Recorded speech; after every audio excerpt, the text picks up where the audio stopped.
Doctor G Gopakumar, supreme കോടതി ഉത്തരവിനെ അനുകൂലിച്ചും എതിർത്തും ഉള്ള വാദങ്ങളാണ് ഇപ്പോഴുണ്ടായിരിക്കുന്നത്.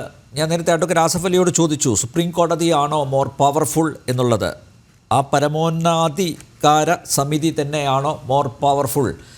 ഇന്നിപ്പോൾ കേരള ഗവർണർ രാജേന്ദ്ര അർലേക്കർ അദ്ദേഹം ചോദിച്ചത്, സുപ്രീം കോടതിയിൽ ഭരണഘടനാ ബെഞ്ചിരിക്കെ 2 ജഡ്ജിമാർ ഇരുന്ന ഭരണഘടന തിരുത്തുകയാണെങ്കിൽ പാർലമെൻറ്റ് എന്തിനാണ് എന്ന ഒരു ചോദ്യം അദ്ദേഹം ഉന്നയിച്ചിട്ടുണ്ട്.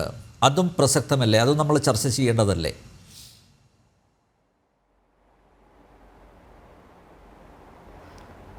തീർച്ചയായിട്ടും ഇതൊരു വിശാല ഭരണഘടനാ ബെഞ്ചിലേക്ക് പോകേണ്ട ഒരു കേസ് തന്നെയാണെന്നാണ് എനിക്ക് ആദ്യമായിട്ട് പറയാനുള്ളത്. ഒരു ഫുൾ കോൺസ്റ്റിറ്റ്യൂഷണൽ ബെഞ്ച് ഇക്കാര്യത്തിൽ ഒരു തീരുമാനം എടുക്കുന്നതിൽ ഒരു അപാകതയുമില്ല. ഒരു ഭരണഘടനയും പൂർണ്ണമായി എഴുതാൻ ആർക്കും കഴിയില്ല.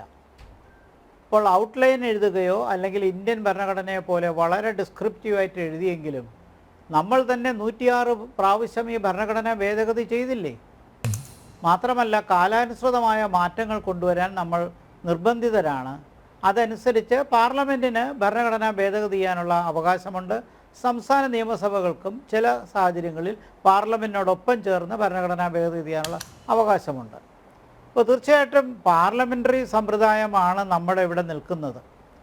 എന്നാൽ ബ്രിട്ടനിലെ പോലത്തെ ഒരു യൂണിറ്ററി സിസ്റ്റമോ ബ്രിട്ടനിലെ പോലത്തെ ഒരു അധികാരമില്ലാത്ത ഒരു രാജ്ഞിയോ അല്ല നമ്മുടെ രാഷ്ട്രപതിയും നമ്മുടെ ഗവർണറുമല്ല. കാരണം ഇവിടെ എലക്ട് ചെയ്ത ഒരു രാഷ്ട്രപതിയും ഉപരാഷ്ട്രപതിയുമുണ്ട്, അപ്പോയിൻ്റ് ചെയ്ത ഗവർണറുമുണ്ട്. എൻ്റെ ആർഗ്യുമെൻ്റ് എന്ന് പറയുന്നത്, ഭരണഘടന ഇവോൾവ് ചെയ്യുമ്പോൾ ആ എവല്യൂഷനിൽ, ആ വളർച്ചയിൽ പല കാര്യങ്ങളും ചേർക്കേണ്ടി വരും. അതിൽ കോടതിക്കും ഒരു പങ്കുണ്ട്, അത് നമ്മൾ ഒഴിവാക്കണ്ട. തീർച്ചയായിട്ടും ആർട്ടിക്കിൾ 356 മാറി മാറി വന്ന ഭരണ കേന്ദ്രങ്ങൾ, രാഷ്ട്രീയ പാർട്ടികൾ ദുരുപയോഗപ്പെടുത്തിയപ്പോൾ പ്രശസ്തമായ SR ബൊമ്മെ കേസിൽ കൂടി വന്ന നിർദ്ദേശങ്ങളല്ലേ പിന്നീട് ആ ആർട്ടിക്കിളിനെ കുറച്ചെങ്കിലും ശുദ്ധീകരിച്ചത്. അപ്പോൾ തീർച്ചയായിട്ടും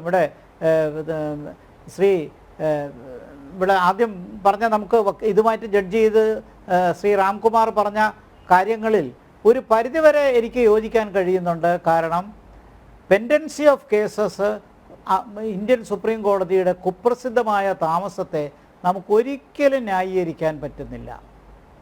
ഈ കൊളീജിയത്തിൻ്റെ കാര്യത്തിലും എനിക്ക് അസഫ് അലി പറഞ്ഞതിനോടാണ് കൂടുതൽ അഭിപ്രായമുള്ളത്. കാരണം നാഷണൽ ജുഡീഷ്യൽ അപ്പോയിൻമെൻറ്റ്സ് കമ്മീഷൻ എന്തെങ്കിലും കുറവുകളുണ്ടെങ്കിൽ തീർച്ചയായിട്ടും നമുക്ക് എന്തുകൊണ്ട് അതിനെ ഒന്നുകൂടി പെർഫെക്റ്റ് ആക്കിക്കൂടാ? ഇതൊരു കുടുംബാധിപത്യ ഭരണം പോലെ, ഡൈനാസ്റ്റി സക്സഷൻ പോലെ കോടതിയിൽ ജഡ്ജിമാർ അവരുടെ ബന്ധുക്കളെ അങ്ങോട്ടത്തേക്ക് അയക്കുന്നു.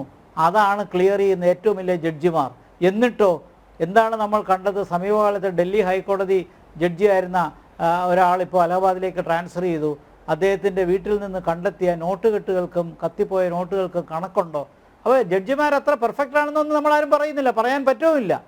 പക്ഷേ അതേസമയം ഈ കേസിൽ എനിക്ക് തോന്നുന്നത്, തീർച്ചയായിട്ടും ഇങ്ങനെ ഒരു സമയബന്ധിതമായ ഒരു കാര്യം നിശ്ചയിക്കാം, പക്ഷേ അത് 2 പേരടങ്ങുന്നൊരു ജഡ്ജിമാരാകരുത്, ഒരു ഫുൾ ബെഞ്ചിന് വിട്ടുകൊടുക്കണമെന്നുള്ളൊരു അഭിപ്രായമാണ് എനിക്കുള്ളത്. കാരണം അത് പറയുന്നതിൽ സംശയമൊന്നുമില്ല. മുമ്പ് രാഷ്ട്രപതിയായിരുന്ന Zail Singh post office bill 1 കൊല്ലത്തോളം താമസിപ്പിച്ച് പോക്കറ്റ് വീറ്റോ പ്രയോഗിച്ച് അവസാനം അത് പാസ്സാക്കാതെ നശിച്ചു പോയ ഒരു ബില്ലുണ്ട് പാർലമെൻറ്റ് പാസ്സാക്കിയത്. അപ്പോൾ രാഷ്ട്രപതിമാർ അങ്ങനെ ചെയ്യാൻ തുടങ്ങിയാൽ അതിൻ്റെ പരിമിതി, അതിന് എവിടെ ഒരു നിയന്ത്രണം വേണ്ടേ? അതല്ലെങ്കിൽ അത്രത്തോളം ഭരണഘടനാ വിരുദ്ധമാണ് എന്ന് തോന്നിക്കഴിഞ്ഞാൽ രാഷ്ട്രപതിക്ക് തന്നെ കോടതിയിലോട്ട് റെഫർ ചെയ്യാമല്ലോ, കോൺസ്റ്റിറ്റ്യൂഷണൽ സാങ്ക്ടിറ്റി ഉണ്ടോ എന്ന്. കേരളത്തിൽ പഴയ കാലത്ത് കമ്മ്യൂണിസ്റ്റ് ഭരണ സമയത്തുള്ള എഡ്യൂക്കേഷൻ ബില്ല് അങ്ങനെ റെഫർ ചെയ്യപ്പെടുകയും ചെയ്തല്ലോ. ഇപ്പോൾ ചുരുക്കത്തിൽ രാഷ്ട്രപതി അല്ല ഗവർണർ ആയാലും ഒരു കാലപരിധി നിശ്ചയിക്കുന്നത്, പാർലമെൻറ്റ് പാസ്സാക്കുന്ന അല്ലെങ്കിൽ നിയമസഭ പാസ്സാക്കുന്ന നിയമങ്ങൾക്ക് ഒരു ടൈം ബൗണ്ട് വയ്ക്കുന്നതിൽ തെറ്റൊന്നും ഞാൻ കാണുന്നില്ല. അത് 3 മാസമാണോ 6 മാസമാണോ അതൊക്കെ തീരുമാനിക്കേണ്ടത് ഒരു ഫുൾ ബെഞ്ചാണ് കോടതിയുടെ എന്നുള്ളൊരു അഭിപ്രായമാണ്. അതേസമയം ഒരു കാലാവധി കൊടുക്കാതെ എക്സ്റ്റെൻഡഡ് ആയിട്ടുള്ളൊരു വീറ്റോ പവർ കൊടുത്തു കഴിഞ്ഞാൽ പിന്നെ ആർട്ടിക്കിൾ 200ൻ്റെ അർത്ഥം എന്താണ്? തിരിച്ചയക്കാമല്ലോ. അവർ വീണ്ടും പാസ്സാക്കിയാൽ ഒപ്പിട്ടല്ലേ പറ്റൂ. അപ്പോൾ പാർലമെൻ്ററി ജനാധിപത്യത്തിൽ രാഷ്ട്രപതിക്ക് കുറച്ചൊക്കെ അധികാരങ്ങൾ കൊടുത്തിട്ടുണ്ട്. അതും കൂടി പരിഗണിച്ചുകൊണ്ട് നമുക്കിതിനെ മുന്നോട്ട് കാണണം. കാരണം ഇവിടെ സംശയമില്ലാത്തൊരു കാര്യം, ആരാണ് ഇതിനകത്ത് അധികാരി എന്ന് ചോദിച്ചാൽ ഒരൊറ്റ ഉത്തരവേ ഉള്ളൂ, ഭരണഘടനയാണ് അധികാരി. ഭരണഘടനയ്ക്ക് അവകാശം കൊടുത്ത ജനങ്ങളാണ് അധികാരി.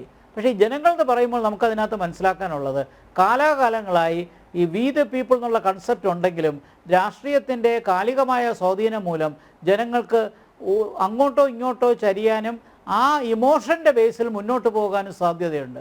അങ്ങനെ ജനങ്ങൾക്ക് പൂർണ്ണമായ അധികാരമുണ്ടെന്ന് നമ്മൾ സങ്കല്പിച്ചാൽ പിന്നെ ഭരണഘടനയ്ക്ക് എന്ത് സാങ്കത്യമാണുള്ളത്? മാത്രവുമല്ല, ജനങ്ങൾ എങ്ങനെയാണ് തീരുമാനിക്കുന്നത്? ഒരു മോബോക്രസി അല്ല നമ്മുടേത്, ജനാധിപത്യം തന്നെയാണ്, പ്രാതിനിധ്യ സ്വഭാവമുള്ള ജനാധിപത്യമാണ്. അപ്പോൾ ഈ മൂന്ന് പ്രധാനപ്പെട്ട ഘടകങ്ങൾക്കും, പാർലമെൻറ്റിനായാലും എക്സിക്യൂട്ടീവിനായാലും ജുഡീഷ്യറിക്കായാലും അവരുടേതായ പങ്ക് നിർവഹിക്കാനുണ്ട്. അത് ആ ചെക്സ് ആൻഡ് ബാലൻസസ് മര്യാദയ്ക്ക് കൊണ്ടുപോയാൽ ഈ പ്രശ്നമൊന്നുമില്ല. ആര് ചെയ്താലും, ഏത് ഗവൺമെൻറ് അധികാരത്തിലിരുന്നാലും അതിനകത്ത് ഭരണഘടനാ വാദത്തെ പിന്തുണച്ചുകൊണ്ടുള്ള ഒരു സംവിധാനം വേണം. അവിടെ കോടതിയല്ല. ഞാൻ അമേരിക്കയിൽ പഴയ കാലത്ത് ജസ്റ്റിസ് ഹ്യൂസ് പറയുന്നൊരു സ്റ്റേറ്റ്മെൻ്റ് ഉണ്ട്, അതല്ല ഞാൻ പറയുന്നത്. We are under the constitution but the constitution is what the judges say it is. പക്ഷേ ആ കാലമൊക്കെ പോയി. അങ്ങനെ ജഡ്ജിമാരെ എല്ലാ കാര്യങ്ങളും ഭരണഘടന നിർവചിക്കാൻ പറ്റില്ല. എന്നാൽ ജുഡീഷ്യൽ റിവ്യൂ അധികാരങ്ങൾ കൊടുത്തിട്ടുമുണ്ട്. അപ്പോൾ അങ്ങനെ ജഡ്ജിമാർക്ക് അവകാശങ്ങൾ കൊടുത്തിട്ടുണ്ട്. എവിടെയൊക്കെ ഗ്യാപ്സുകളുണ്ടോ ആ ഗ്യാപ്പുകൾ ഫില്ല് ചെയ്യാനുള്ള ഒരു പ്രൊവിഷനുണ്ട്. അതുകൊണ്ടാണ് തീർച്ചയായിട്ടും ജുഡീഷ്യൽ ആക്ടിവിസം തന്നെ വന്നില്ലേ ഈ നാട്ടിൽ. അങ്ങനെ വരുന്നതിൽ തെറ്റില്ല. ഈ പറയുന്നതുകൊണ്ട് ജഡ്ജിമാർ ലക്ഷക്കണക്കിന് കേസുകൾ കെട്ടിയിടുന്നതിനെ, താമസിപ്പിക്കുന്നതിനെ ഒരു ന്യായവും നമ്മൾ കാണുന്നില്ല. കാരണം താമസിച്ച് കിട്ടുന്ന നീതി നിഷേധം തന്നെയാണ്. അപ്പോൾ അതുകൊണ്ട് ജഡ്ജിമാരെ പൂർണ്ണമായി നമുക്ക് ഇക്കാര്യത്തിൽ പിന്തുണയ്ക്കാൻ പറ്റില്ല. ഇതിനകത്ത് ജഡ്ജിമാർ പറയുന്നുണ്ടെങ്കിൽ ഭരണഘടനയുടെ ഒരു ഫുൾ ബെഞ്ച് പറയട്ടെ ഇതിൻ്റെ അഭിപ്രായം എന്താണെന്ന്. ആ ഒരു നിലപാടിലാണ് എനിക്കെടുക്കാൻ അഭിപ്രായം. കാരണം കാലാവധി നിശ്ചയിക്കുന്നതിൽ തെറ്റൊന്നുമില്ല. കാരണം ബ്രിട്ടനിൽ അവിടുത്തെ സമ്പ്രദായത്തിനകത്ത് സാധാരണ ബില്ലിനാകട്ടെ അതേസമയം ഫിനാൻസ് ബില്ലിനാകട്ടെ അതിനൊക്കെ കാലാവധി അവിടെ ഒരു കൺവെൻഷൻ പോലെ നിലനിൽക്കുന്നുണ്ട്. അവിടെ കോടതി ഇല്ലല്ലോ, കൺവെൻഷൻ പോലെ നിലനിൽക്കുന്നുണ്ട്. പക്ഷേ നമുക്കിവിടെ കോടതിക്ക് അത് അഭിപ്രായം പറയുന്നതിൽ തെറ്റില്ല. പക്ഷേ 2 ജഡ്ജിമാർ കയറി പറഞ്ഞാൽ അത് പൂർണ്ണമാകില്ല. ഭരണഘടന ഇവോൾവ് ചെയ്യുന്നൊരു സാഹചര്യത്തിൽ കോടതിയുടെ സംഭാവനകൾ കൂടി നമ്മൾ പരിഗണിക്കണം. അല്ലാതെ അന്ധമായി പാർലമെൻറ്റിനെയോ നിയമസഭയോ വിശ്വസിക്കാൻ കൊള്ളൂല. കാരണം അന്ധമായി തന്നെയാണ് പാർലമെൻറ്റ് അടിയന്തരാവസ്ഥയ്ക്ക് കൈവക്കിയതും പാർലമെൻറ്റ് മെമ്പേഴ്സ് അല്ലേ. അതുകൊണ്ട് ബ്ലാങ്കറ്റ് മെജോറിറ്റിക്കും വളരെ ഡേഞ്ചറുണ്ട്, ഫുൾ മെജോറിറ്റിക്കും വലിയ ഡേഞ്ചറുണ്ട്, ആര് ഭരിച്ചാലും. അതുകൊണ്ട് കോൺസ്റ്റിറ്റ്യൂഷനാണ് പ്രധാനമെങ്കിൽ തീർച്ചയായിട്ടും ഈ 3 ഡിപ്പാർട്ട്മെൻറ്റുകൾ, ലെജിസ്ലേച്ചറും എക്സിക്യൂട്ടീവ് ജുഡീഷ്യറിയും തമ്മിൽ നല്ലൊരു ബാലൻസും സിനർജിയും വേണം. അത് വരുത്താനുള്ള ശ്രമങ്ങൾ നടത്തുന്നതിൽ കോടതി ആത്മാർത്ഥമായ നടപടികൾ എടുത്താൽ നമുക്ക് പിന്തുണയ്ക്കാം. പക്ഷേ പെൻഡൻസി ഓഫ് കേസസിനെ നമുക്ക് ന്യായീകരിക്കാൻ പറ്റില്ല. അതോടൊപ്പം തന്നെ കൊളീജിയത്തിൽ കൂടി ബന്ധുക്കളെ മാത്രം ജഡ്ജിമാരാക്കുന്ന ഈ സംവിധാനവും ഒരിക്കലും ന്യായീകരിക്കാൻ പറ്റില്ല.